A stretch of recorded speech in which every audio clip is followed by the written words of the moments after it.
da Loto Fácil para dois métodos distintos. Temos essas duas curvas aqui plotadas, que é a curva azul e a curva vermelha. A curva azul é a curva de fechamento, ou seja, quando você aplica um método utilizando uma matriz para fechar uma certa pontuação. Por exemplo, essa daqui azul é a de 18 bolas para fechar 14 pontos.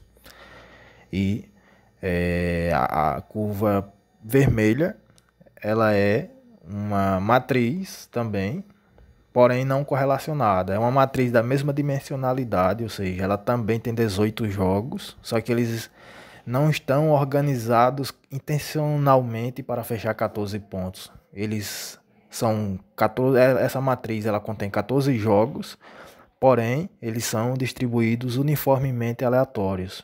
Ou seja, os jogos não têm correlação definida uns com os outros. Então vemos que o resultado disso é isso, o comparativo. Vemos que a curva vermelha ela não consegue atingir valores mais altos do que a azul. Ou seja, aparentemente os fechamentos são mais eficientes. Mas calma aí, vamos explicar umas coisas. Eu vou fechar esse gráfico e vou mostrar aqui como foi que eu fiz essa conta. Não vou me estender muito não, esse vídeo vai ser bem curtinho.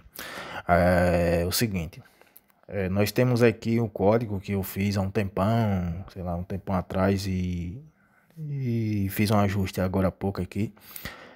É o seguinte, ele tem aqui algumas subrotinas que eu implementei e funções são essas aqui, certo? Em que a ideia fundamental aqui é o seguinte do programa. Você ler um arquivo, que é esse arquivo aqui, que é uma matriz de fechamento, certo? Essa matriz aqui, ela fecha 14 pontos, caso as 15 bolas sorteadas caiam dentro das 18 que você previamente estabeleceu. Pronto, então esse aí é um arquivo de entrada que você tem que dar ao programa. Você dá ao programa a matriz, certo? Beleza. Em seguida, ele faz o quê? Ele vai pegar e vai processar, vai fazer essa leitura, vai mostrar na tela para ver se está tudo certinho. Ele vai chamar essa subrotina aqui, que ela faz o quê? Que ela sorteia ali as 18 bolas e tira da forma de matriz para ficar na forma de jogos mesmo. Então, pronto, vamos lá executá-lo.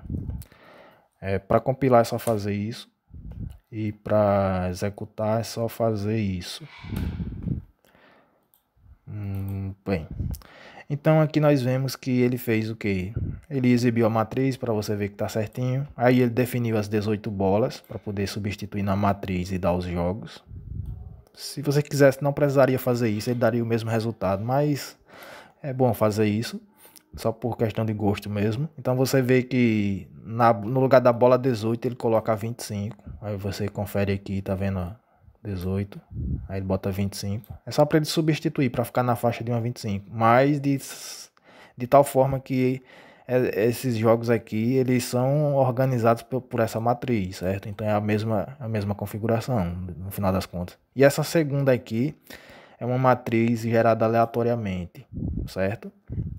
Uma matriz aleatoriamente, ou seja, tem 24 jogos, porém eles são distribuídos uniformemente aleatórios. Pronto, e aqui nós temos a média dos retornos e o gráfico que ele plotou, certo? Então, para cada vez que você roda, ele define aqui um número máximo de passos, que está aqui, definir aqui 1000, para não ficar muitos pontos, para não ter muitos pontos no gráfico, certo? Então eu botei aqui uma variável chamada total de passos. 1000 pontos já dá para a gente distinguir a evolução entre as duas curvas e dá para enxergar aqui via gráfico. Então nós temos aqui que são passos de Monte Carlo, né? Que são jogos gerados aleatoriamente. Então nós temos essa diferença, certo? Então agora você vem com as perguntas. Então essas duas curvas dão a entender que através dessas duas curvas dá a entender que a curva azul é mais eficiente. E o que eu tenho para dar de resposta é não necessariamente, porque parcialmente sim, ela tem maiores flutuações ali, os retornos são maiores, parcialmente. Porém, em muitos dos momentos ele tem um retorno abaixo da média da vermelha, para você ver por aqui, ó. Muitas das vezes ele não dá acertos, ao passo que que na vermelha aleatória, que é o método aleatoriamente, é muito difícil que ele dê zero com muita frequência comparado ao azul, entende? Então ele, por conta dele não ter correlações, ele dá essa configuração assim.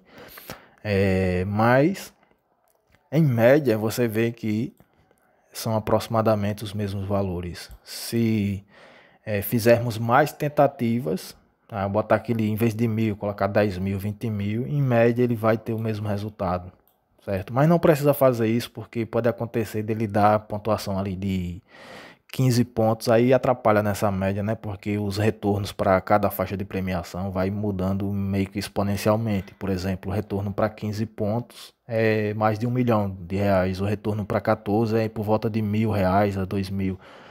E os retornos fixos são 11, 12 e 13 pontos. Então seria justo comparar só para esses retornos fixos. E aí veria a eficiência do método. Então se você fizer isso, você vê que a média dos retornos é a mesma. Então, em média, não é vantagem nenhuma. Tanto faz você jogar aleatoriamente ou com fechamentos. Mas parcialmente pode ser que faça alguma vantagem. Por exemplo, a vermelha não conseguiu dar valores aqui na faixa de 250.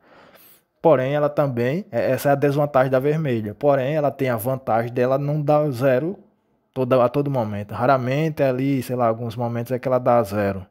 Então a vermelha, a azul, tá tomando lapada ali, dando zero com muito mais frequência. Então, é isso. Em média dá no mesmo. E aí fica a seu critério se você usa fechamentos ou não. Enfim, é isso que eu queria mostrar. E aqui é o código, a forma como eu calculei, certo? Então não vou discutir muito o código não, porque provavelmente vocês não entendem muito de programação. Então a ideia foi mostrar quais os resultados comparando as duas coisas. Então é isso, vou ficando por aqui.